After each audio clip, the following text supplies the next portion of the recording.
Mereka menilai di antaranya, Pak Menteri, proyek yang disponsori oleh negara ini adalah bentuk rekayasa narasi masa lalu oleh negara dan ancaman penggelapan sejarah. Bagaimana Pak Menteri merespon ini?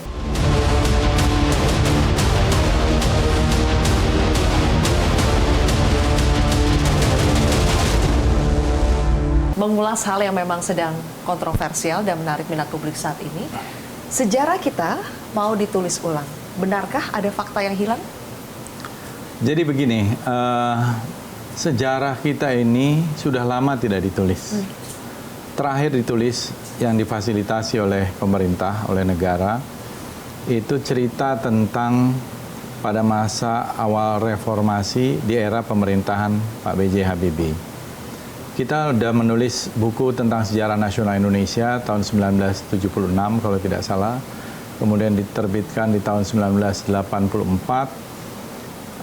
dan ada pemutakhiran. Pemutakhiran itu juga pada awal reformasi. Kemudian ada satu lagi buku namanya Indonesia dalam Arus Sejarah, itu lebih tematik.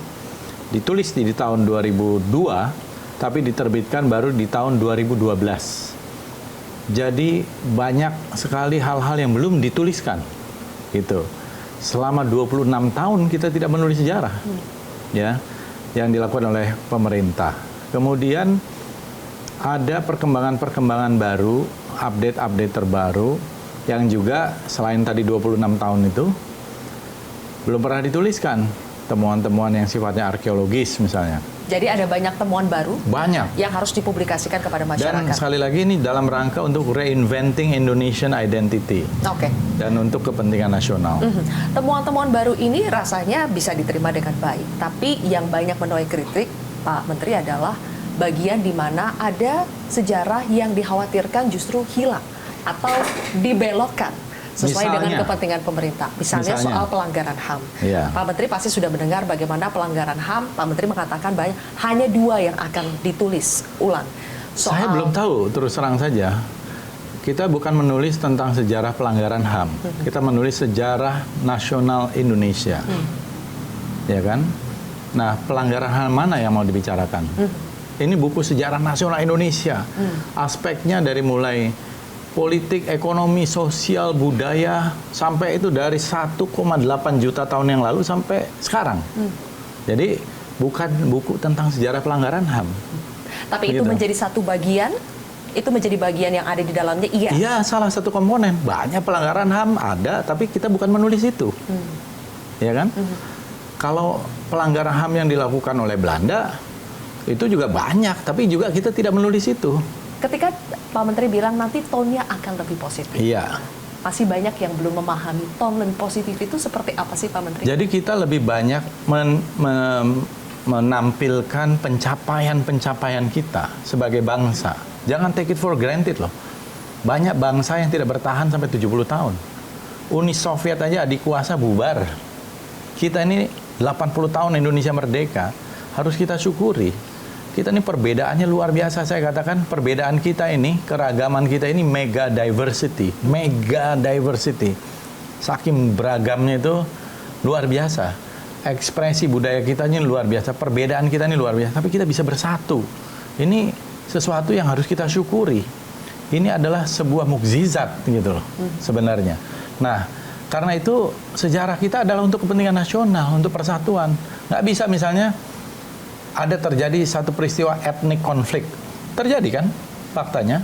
Terus kalau misalnya sejarah itu ditulis untuk memperbesar-besarkan dan membuka luka lama, untuk apa?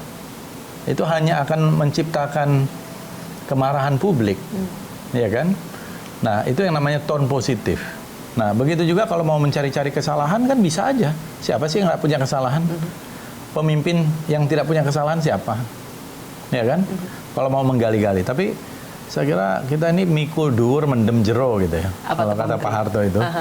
Jadi mengangkat yang baik, yang menguburkan yang tidak baiknya gitu. Nah, kalau menguburkan yang tidak baik itu sama dengan menutupi, tidak Pak? Sama tidak tapi kita tidak menuliskan fakta yang sebenarnya, tidak? Ya bukan.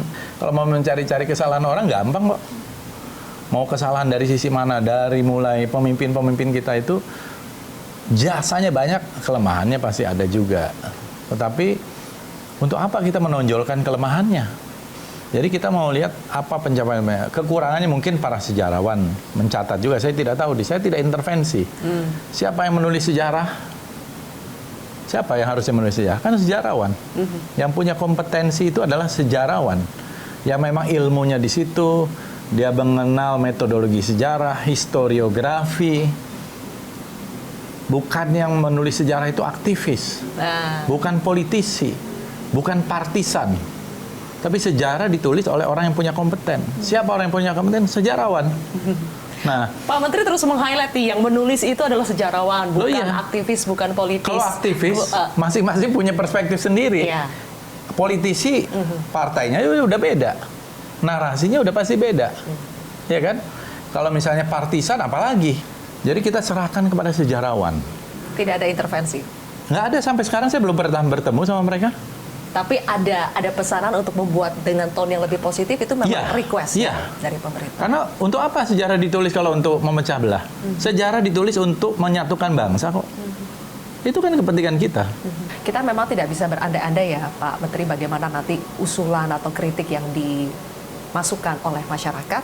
Tapi setidaknya yang kita sudah bisa dengar sekarang adalah sudah ada kritik. Pasti Pak Menteri juga sudah dengar dari yang namanya Aliansi Keterbukaan Sejarah Indonesia.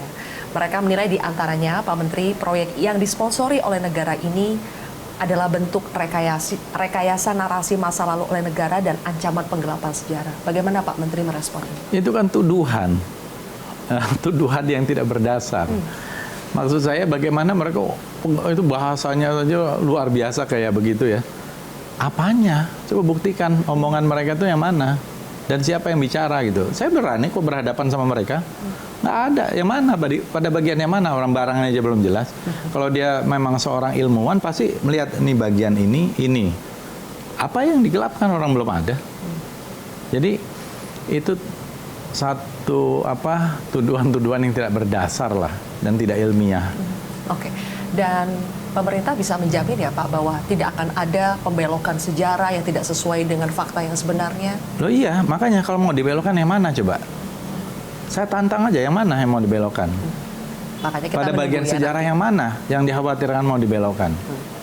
Jadi terakhir Pak Menteri, jaminan dari pemerintah bahwa buku sejarah kita nanti yang terbaru itu sesuai dengan fakta, tidak ada pembelokan sejarah? Yang pasti yang punya kompetensi untuk menulis sejarah itu adalah tadi sejarawan, dan kita tentu berbasis kepada keilmuan, fakta-fakta, mulai dari fakta keras, hard fact gitu ya, dan lain-lain yang mereka mempunyai metodologi dan dalam historiografinya. Dan saya kira kita harus percaya pada sejarawan kita, pada ilmuwan-ilmuwan kita, perguruan tinggi yang ada 34 yang terlibat di sini kalau tidak salah. Dan mereka menulis ini saya kira dengan tanpa intervensi gitu ya. Nah, saya yakin bahwa apa yang ditulis itu sesuai dengan harapan ke depan ya, terutama sejarah kita ini untuk identitas jati diri bangsa dan juga untuk kepentingan nasional kita.